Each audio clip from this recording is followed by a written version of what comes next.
Hello, everyone. Welcome back to another episode of the Tokyo Living Podcast Injury Edition. Thank you for your feedback on previous editions. We appreciate the feedback we get, and we appreciate for people watching and listening to these episodes. And I do hope that you've gotten something out of them. Today, we're going to be talking about shoulders. Now, we have done a previous episode on frozen shoulder, which is a specific shoulder condition. Today, we're going to be tackling the topic of rotator cuff-related shoulder pain. That sounds like a very broad and very vague type of issue. But we call it, and we'll explain a little bit later why we refer to this sort of condition in that manner. But this sort of covers a spectrum of diagnostic labels that people may know of as rotator cuff tendinopathy, rotator cuff tendinitis, and that sort of goes for specific tendinopathy labels. So people might have had what's been termed a supraspinatus tendinitis or tendinopathy, things like subacromial pain, rotator cuff tear, whether it be a partial thickness or full thickness, bursitis, and our favorite one, shoulder impingement or subacromial impingement. And as I said, we'll go through some of those diagnostic labels a little bit later in the episode and talk a little bit about why we don't use or don't like to use some of them in clinical practice anymore. I'm going to start the episode by talking a little bit about the anatomy of the shoulder complex and talking a bit about what the rotator cuff does in its role within that complex. And we call it a shoulder complex rather than a shoulder joint because the function of the shoulder is based around this complex or a series of joints that allow us to do all the different movements that we can do with the shoulder in a healthy functioning shoulder. The first joint within that complex is what we call a scapulothoracic joint. And this is basically where the rib cage, the thorax, joins onto the shoulder blade. So that's our first articulation within that shoulder complex.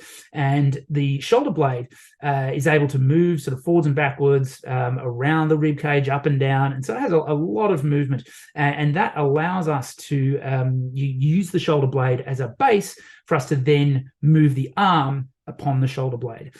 Now, the shoulder blade, sits at the back of the thorax.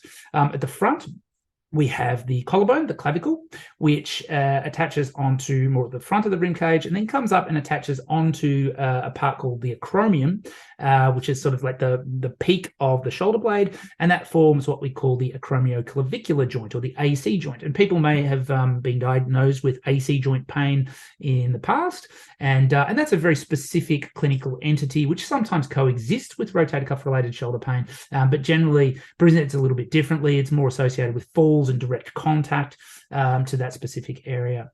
And then the next part of the shoulder complex is what we think more of as the shoulder joint, which is in technical terms called the glenohumeral joint. So the glenoid is sort of the cavity, the socket of the shoulder joint, and the humerus is the arm bone. So we have the head of the humerus, the ball and socket joint going into that socket, and that's sort of that secondary area of movement. So we have the shoulder blade moving upon the rib cage, and then we have the arm moving upon the shoulder blade, and so that allows for all these amazing variety of movements that we can do with our shoulders that we can't do with other joints. You look at a movement like the joint like the knee, you're restricted to pretty much forwards and backwards movement. You look at the hips, you have got more degrees of freedom within the hips, but it's nothing like what we can do with the shoulder. Obviously, given our function as bipedal primates, we need to use our upper limbs to perform a lot of functions. Our lower limbs are basically there for ambulation, to move us across the environment, the ground that we're walking on or running or jumping. But it's really the upper limb that carries out more gross motor functions. And because of that, we do need a large degree of range of motion. And so the shoulder complex is optimally designed for that, which is fantastic.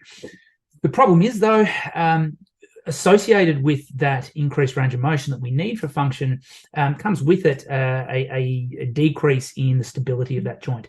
So because it's so mobile, it can't be mobile at the same time as being very stable. So it's an inherently unstable joint. And so we have a lot of structures that are there to improve the stability of the joint. It's a very shallow socket and a very big ball. So there's a lot of movement there. And so we have what we call passive stabilizing structures. such as a shoulder capsule, which we talked about in the frozen shoulder episode. We have ligaments that are fairly passive structures. And then we have active structures, and those active structures are sort of muscles or musculotendinous units. So we have a coordination of muscles. Obviously, there's muscles that attach the shoulder blade to the rib cage, and so those muscles perform the movement of the scapula, the shoulder blade. And then we obviously have muscles that attach the shoulder blade to the arm. And then we also have muscles that attach the arm to other parts of to the thorax. And so we have this coordination of all these different muscles that are required to perform nice fluid movements. The integrity of this system is challenged more and more the higher level an activity is. The more intense, the more load we put through the shoulder girdle, the more these muscles are challenged. Now, the way that our muscular organized, we have bigger muscles such as the pectorals and the latissimus muscles, the deltoids. People know, especially if they've done sort of resistance training, those are sort of the muscles that people tend to hit fairly hard in the gym. They're because they are big muscles, they have the capacity for muscular hypertrophy, which is useful for aesthetics and also for a variety of athletic tasks. We need size and strength through those muscles to perform athletic tasks. When those bigger muscles pull on the arm, though, we do need smaller stabilizing muscles to help guide the arm. If especially the deltoid muscle was to pull the arm up and unopposed by the rotator cuff, then we would have the arm sort of moving excessively upwards and wouldn't be moved in a smooth sort of coordinated fashion. That's what we see when we see high levels of rotator cuff dysfunction. So the rotator cuff attaches into the shoulder and it originates at certain points around the shoulder blade. We have 4 rotator cuff muscles. We have the supraspinatus at the top. We have the infraspinatus at the back, and then the teres minor below that. And then at the front of the shoulder, we have the subscapularis. Now, in textbooks and in a lot of diagrams and models, including this wonderfully overpriced model that I have here in my clinic, for those of you who are watching the video version, these muscles and their attachments onto the top of the arm bone, the head of the humerus, are depicted in a very sort of segmental fashion. So here we actually have the attachments of the muscles, and you can see where they attach that the creator of this magnificent model has drawn in very specific detail exactly where the subscapularis, the supraspinatus, the infraspinatus, and the teres minor attach, and that's marked out in blue there. Very, very detailed, nice contoured. You can see this matches exactly with that. So they're all sort of separated, and we have separated actions, because the subscapularis is located to the front of the shoulder joint. That is thought to perform primarily internal rotation. The muscles at the back, your infraspinatus and teres minor, mostly external rotation. And then the supraspinatus, because it comes over the top, it pulls up and moves the arm up like this, which is a movement we call abduction. And that's good as a sort of learning model and to get the basic idea of how those muscles are acting on the joint. However, when we actually look at how the rotator cuff inserts into the arm, it looks a little more like this. So for those of you who aren't watching the video version of this, it's all intertwined. So those tendons are all sort of meshing in with each other and also meshing with other aspects such as the ligaments and the joint capsule. And that's why it's called a rotator cuff, not a rotator muscle group. It functions like a cuff. So the role of the rotator cuff muscles are not to provide force into specific directions, although they do that, but their major role is to stabilize the top of the arm, is to center the top of the arm in that glenoid in the shoulder socket, while those bigger muscles perform their actions on the shoulder joint, again creating this nice coordinated joint motion. We'll talk in a minute about why that is relevant when it comes to the assessment of rotator cuff related shoulder pain. Now, these muscles, compared to the bigger muscles that we talked about before, they're relatively small, and so they're easily overloaded. And so rotator cuff-related shoulder pain is very sensitive to changes in load. So this might be a sort of acute overloading. So the typical one that we see, and the typical one that's used in textbooks and demonstrations, is someone decides to paint a room in their house. So they spend all weekend in this sort of position painting, and that's not a load that the tendons are used to. Now, if you listen to the last episode on, also actually it was a few episodes ago, we talked about tendon pain and how tendons are very sensitive to load, and the rotator cuff group of tendons is no exception. We can have excessive load if someone increases their resistance training in the gym more than it's tolerated, so is in a less gradual fashion, then there's that capacity for them to get overloaded in that way as well. And then there might be overload related to biomechanics. So if someone has maybe had another injury, or they've maybe made a technique change in terms of their athletic activity or ergonomics, then that can cause an overload as well. One of the other reasons we see that the rotator cuff, and in particular the supraspinatus, is susceptible to injury is basically its anatomy and its insertion onto the shoulder.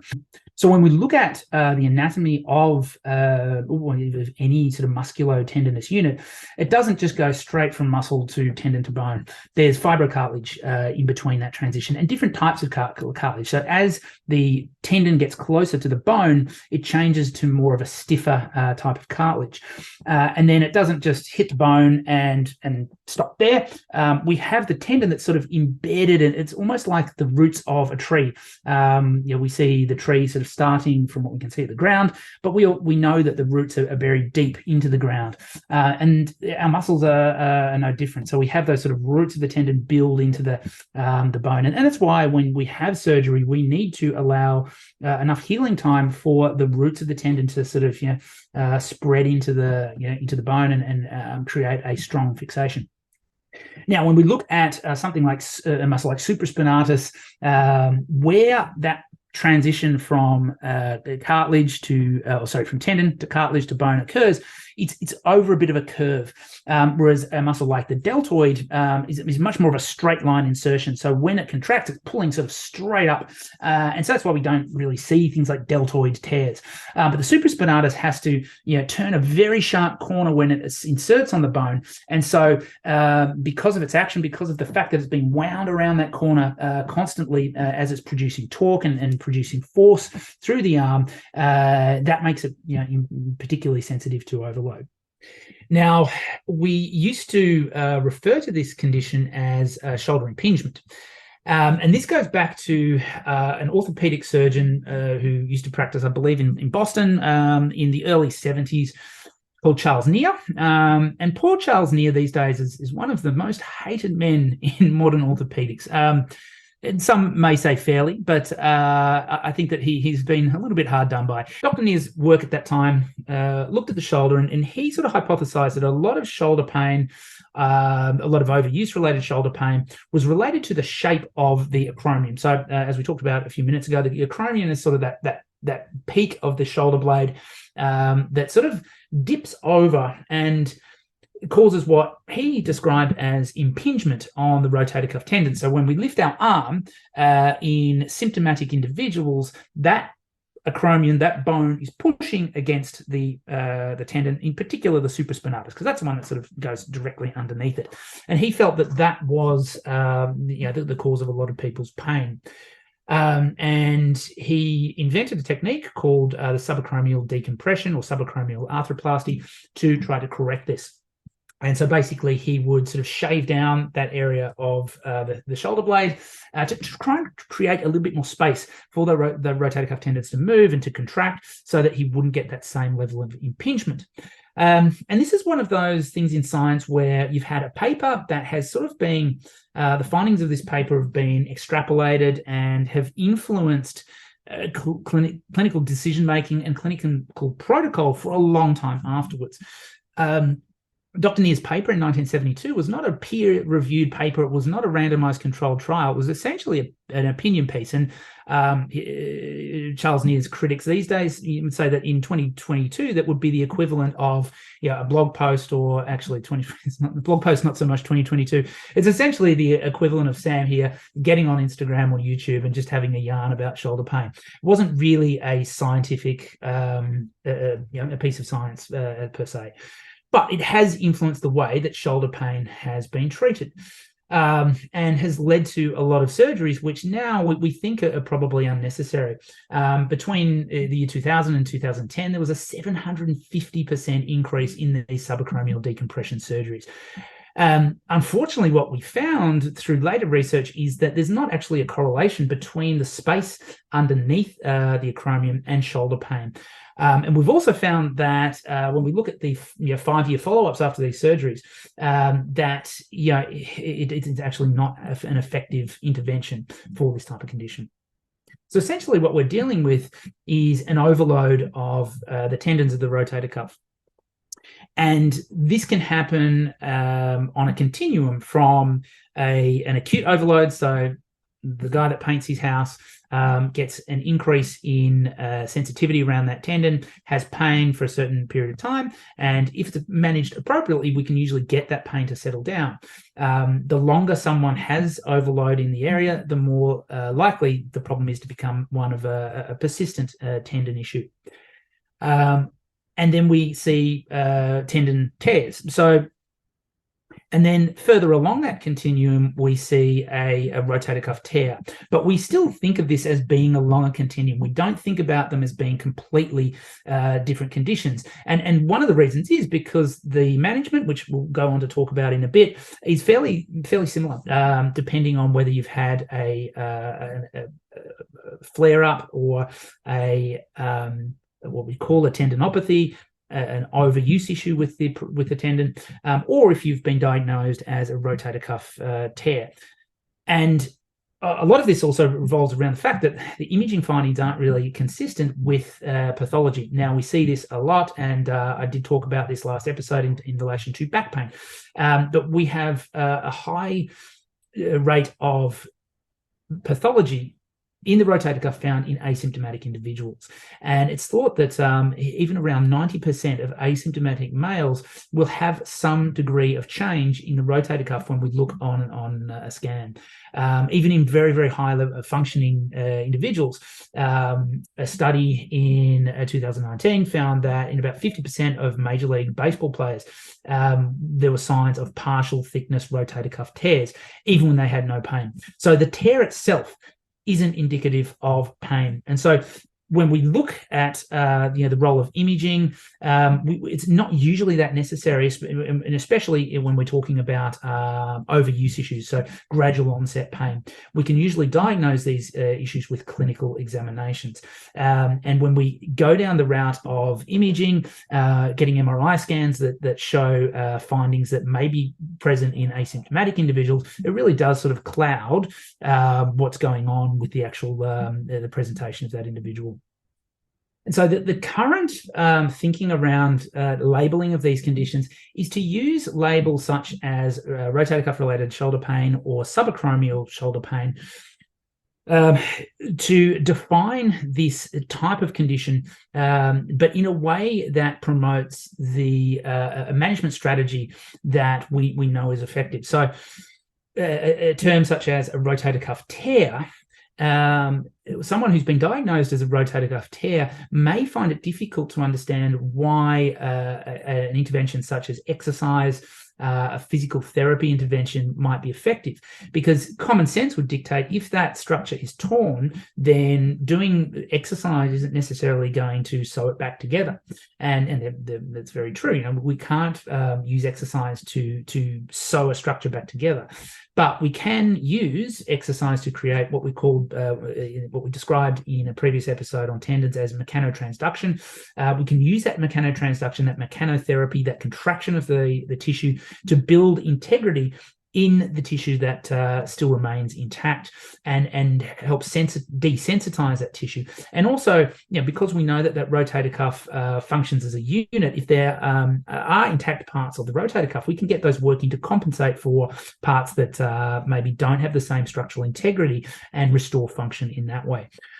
So we tend not to use a rotator cuff tear as a specific diagnosis unless someone has had an acute onset. So if someone, especially a younger patient, so someone who might be in their 40s, falls over and has a sudden onset of pain with an odd movement of the shoulder, and it's quite painful, and they're having difficulty moving their arm, and an MRI shows a rotator cuff tear, then that type of presentation is less likely to respond to non-surgical management. So those are the sort of patients that we would refer early for a surgical opinion, and they're probably the people that are going to do well with earlier surgical intervention. Also, if someone has an MRI finding of a rotator cuff tear, and if their symptoms worsen and the size of their rotator cuff tear worsens, then they're also probably a good candidate for surgery. But the average person with these type of symptoms, even if they do have a tear on a scan, they're not likely to be a good surgical candidate, and therefore we try and move away from that diagnosis of tear and just focus on this rotator cuff related shoulder pain, the fact that they have got an issue with the rotator cuff, but it's an issue that's likely to respond favorably to an exercise-based intervention. Subacromial impingement, we talked about how that's not really relevant these days, and the relevance of the actual impingement, because most of us actually have impingement when we lift our arm up. Even if we don't have pain, those tendons are being impinged, and so that's not really helpful in terms of labeling someone with impingement, because it does create a bit of fear associated with moving. If you think that every time you move the arm up, your tendons are being squashed by the bone, and that's causing you pain and potentially making the problem worse, then again, you're going to be less likely to engage with exercise. So diagnosis, how do we go about diagnosing it? If we're not using an MRI, then what are we using to actually work out what's going on with this person and work out whether they have got a rotator cuff issue? So we start off, excluding a lot of things, because whilst rotator cuff pain isn't necessarily a diagnosis of exclusion, when we exclude other things, it makes it a lot easier to sort of get to the point and get to that diagnosis. So we would rule out referred pain. So often we can have neck issues that are referring to the shoulder. And so we would go through a neck assessment and see if there's any reproduction of the person's pain. We would rule out other specific shoulder conditions. So we talked about the AC joint before. We would rule out AC joint pain, or perform tests that would make AC joint pathology less likely cause of the pain. We would rule out an issue such as a frozen shoulder, and we could do that by just looking at the history. We talked a lot about frozen shoulder and how we diagnose. Once we've ruled out that, we can sort of get that out and focus on other causes. If it's been an acute onset and a rather traumatic acute onset, then we do want to go down that imaging path. We want to rule out a fracture. And also, especially if there's been a dislocation, we want to see whether there's been any structural instability and structural compromise to parts of the shoulder that are known to be damaged in the case of a dislocation. From there, we look at the type of movements that are reproducing or causing that person's pain. So that the person will generally come in reporting pain with some specific movement, whether it's a raise to the front, a raise to the side, a reach out towards the back. And we would use a test that sort of replicates that person's pain. So if the person is having pain in a position where they raise the arm up to the side and then sort of reach backwards, then we would measure that and assess for the amount of pain with that movement.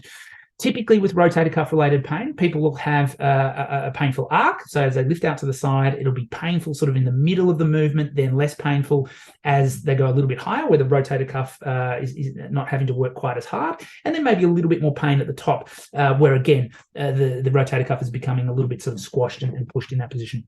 And then we would go through resisted tests. We'd put load through those movements. We would resist and feel for replication of pain, but also decreases in strength. And we can be more objective if we want by measuring that using, say, a handheld dynamometer to see if there's a strength discrepancy between sides.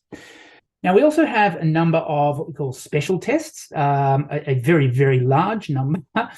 We have these in all parts of the body, but we have a lot of them in the shoulder. And these special tests are designed to diagnose specific shoulder conditions. So when I was going through my training as a physiotherapist, we were taught the barrage of assessments that would take up the majority of a shoulder exam to try and isolate the diagnosis.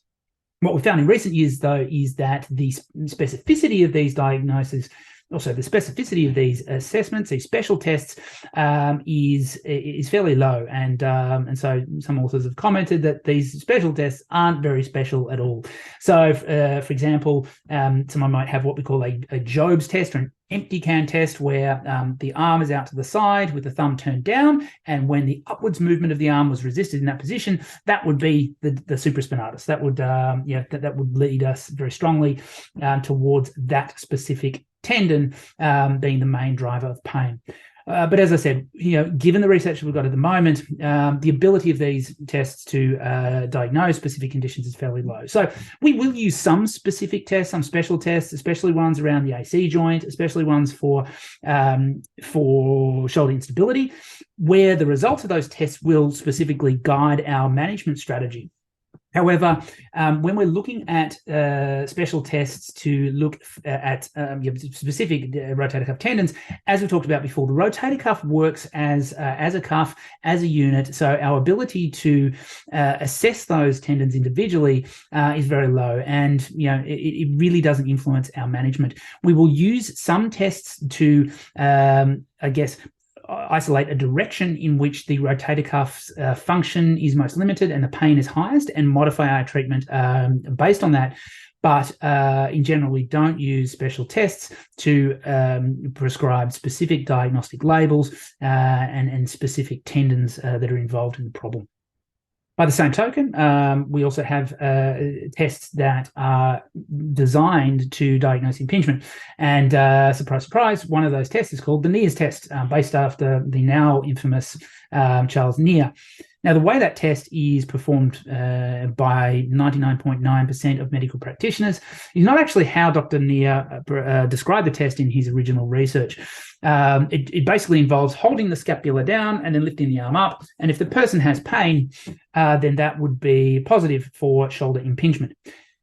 Now, growing up and as a less experienced clinician, I would perform the Neer's test on all my shoulder patients, and pretty much all of them had pain. It's a very provocative test. It's a very sensitive test, so most people will have pain. Who have shoulder pain will have pain with that test, but it's not particularly sensitive. Also, the way that Dr. Neer described that test in 1972 was actually performing it in the way that I've described, and then injecting a local anesthetic underneath the space underneath the acromion, and then reassessing. And if the pain had diminished upon or had abolished upon reassessment, then that would be a positive impingement sign. However, people, obviously it takes a lot more effort, and there's risk involved with injection. So the injection part was left out, and obviously physiotherapists are practicing and using these tests, and we don't have access to readily access to injections and local anesthetic. So that part of the assessment has been left off. So, no one is performing the assessment the way that it was originally described. And even if they were, the utility of that assessment would be relatively low. So that's another example of a special test which we don't use. Now, we would start with a subjective assessment, which would talk a bit about how the pain came on, and often that can give us a fairly good idea of what's going on. If there has been a specific change in load, as we discussed before, then we're starting to think that may be more of a rotator cuff issue. Now, an increase in load can cause stress to a lot of different structures, but it's more common that we see in the clinic when someone has either changed their biomechanics, has done something where they've had an acute increase in load, or more of a gradual increase, then we're starting to lean towards the rotator cuff as a potential source of their symptoms. With our practice here, we then go into what we call a symptom modification procedure, and we do this with all areas of the body, but it's particularly useful for the shoulder. And this was described and sort of formalized by Jeremy Lewis, who I mentioned in the frozen shoulder episode. And he, people have been using symptom modification for a long time, but he sort of formalized the process in the shoulder back in the late 2000s, around 2008, 2009, I believe. And what we're doing here is taking someone's painful movement and making changes to the way they're moving, maybe doing some co-contractions, some changes in the position of the shoulder, and just seeing if we can decrease the pain associated with that movement. And, from my experience, probably 80% of the time we can. And that allows us to use the symptom modification procedure, whatever tool it was, whatever movement it was, to perhaps use as a manual therapy technique, so a technique that we would do in the clinic, or a self-treatment technique that patient can do at home to try and decrease the pain associated with their day-to-day movements, and also as a way of introducing exercise in a way that's potentially a little less painful. We know that with tendon pain in general, and with rotator cuff tendon pain in particular, we don't necessarily need to avoid pain. So training into pain can be useful, and it's not that we need all pain to be, all movement to be pain-free, all exercise to be pain-free, but it can help some patients to buy into the exercise process, the treatment regimen, if we can reduce pain. And so I personally really like these techniques. There's other clinicians who, for certain reasons, don't particularly like symptom modification.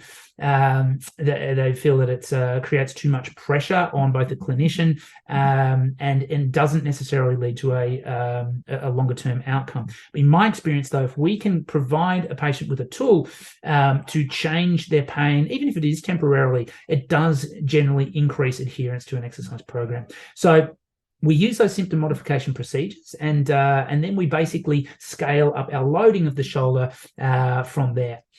We also want to address all the other factors that might be contributing to the problem. So whether it's lifestyle factors, sleep, stress, nutrition, hydration, things like that, and also biomechanics. So the biomechanics might be their shoulder blade movement, their upper back movement, even things like wrist and forearm movement.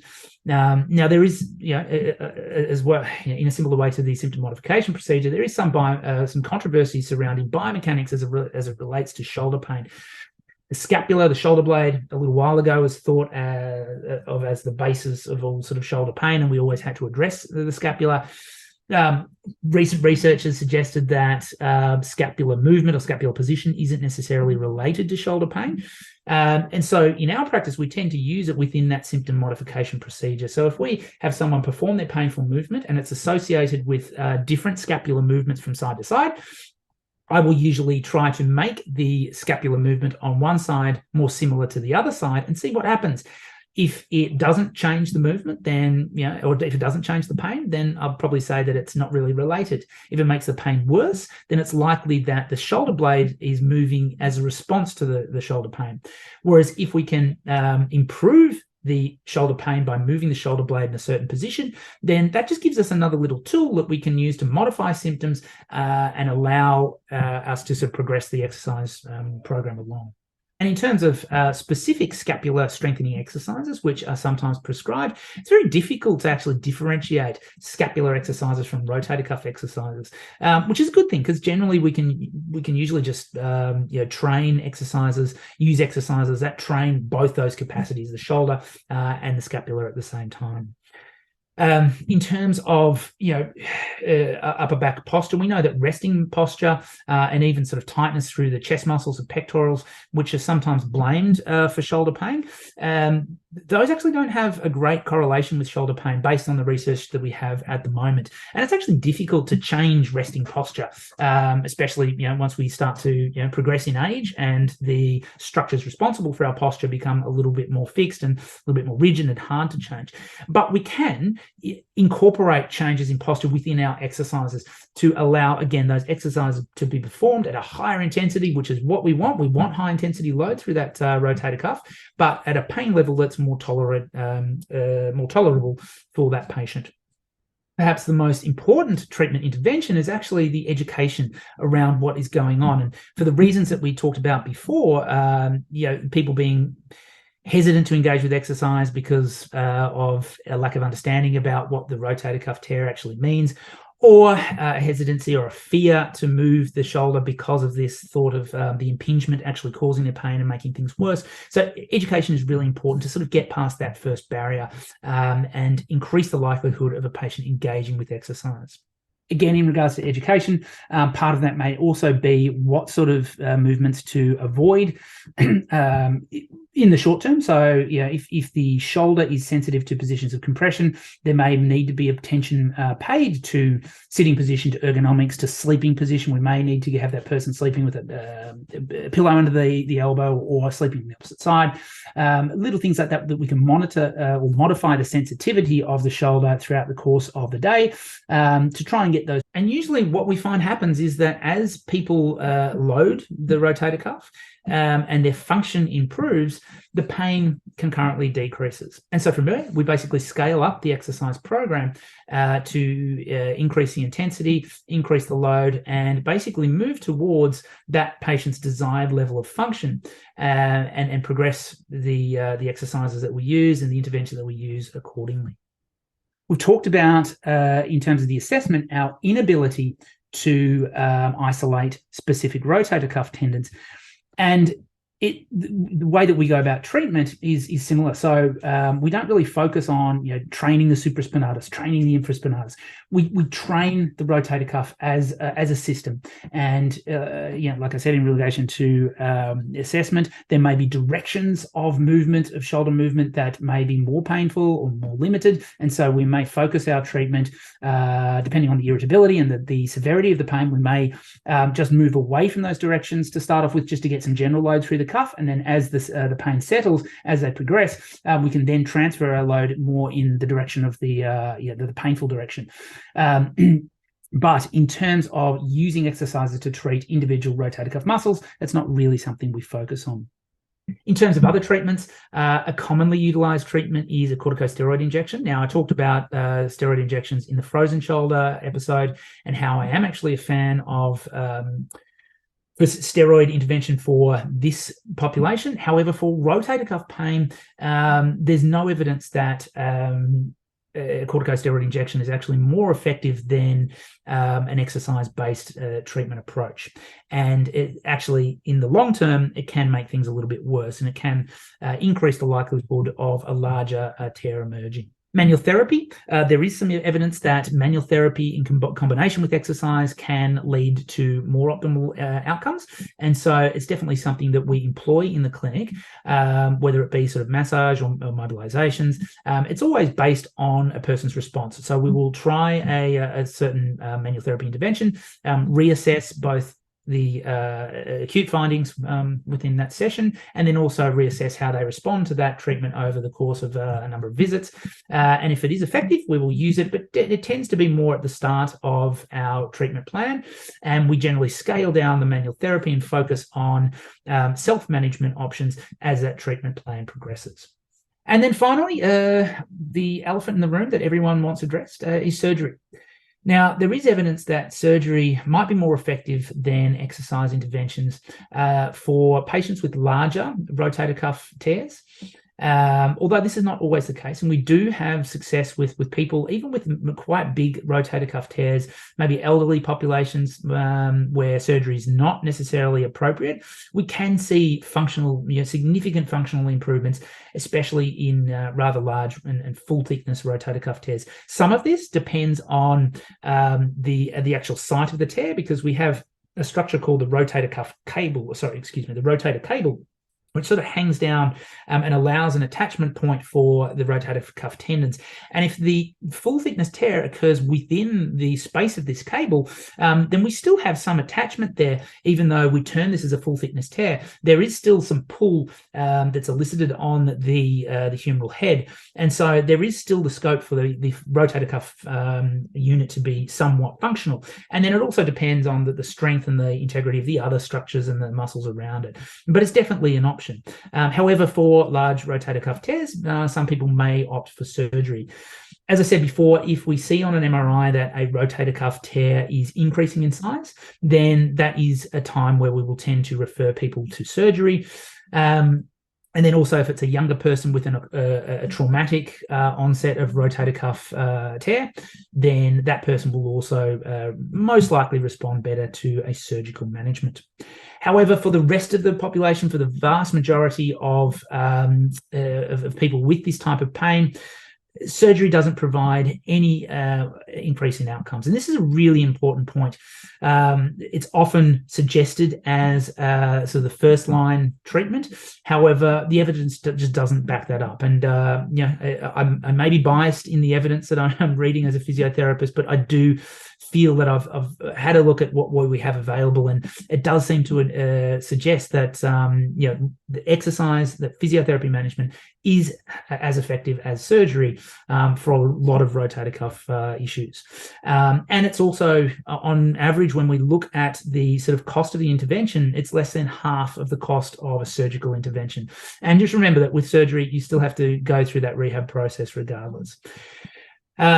And so, like I said, for some people, the surgical repair of the rotator cuff is necessary. The subacromial decompression that I talked about before is not something that we really recommend for anyone these days.